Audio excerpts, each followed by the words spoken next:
Hello YouTube family, યુટ્યુબમાં આપણું સ્વાગત છે. જો ફરી એકવાર અમે આવી રહ્યા છીએ ડુંગર વિસ્તારમાં. ડુંગર વિસ્તાર જોઈ લો તમે બધા, જોજો ડુંગર વિસ્તાર તમે કેળી જોઈ લો. આપણી કેળી છે. જો કેળીમાં અમે આ ટેમ્પારી ગાડીના ભાડા કાઢીએ છીએ. અને આ 2026નું કન્ડિશન છે, ન્યૂ એડ.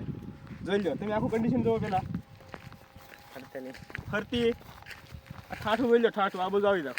લાઈક કરી દો, ભારાની અમારે લાઈક કરી દેજો યાર. ખેડૂત પુત્ર છીએ અમે. આ બીજું કન્ડિશન તાર થઈ રહ્યું છે. આ બધું જુઓ, જુઓ જુઓ, આ બધું જુઓ. આ ત્રણ પૂળા આ બધું મૂકવાના, આ બધું જાઓ. અને એક બેન ત્રણ પૂળા આ બધું બાંધવાના. પછી માથે 26 પૂળાનો ભારો મૂકવાનો. 26 ને 100 કેટલા થાય એ મને ખબર નથી, તમે આ જણાવજો કોમેન્ટમાં. થેન્ક યુ, આભાર. ફરી એકવાર સ્વાગત છે તમારું. આવો ભારો શીખવો હોય તો શીખો ડાઉનલોડ કરો. આવો ભારો તમારે શીખવો હોય બાંધવા તો શીખવો ડાઉનલોડ કરો. એ ન ફાવે તો મતલબ કરો AI નો. Thank you.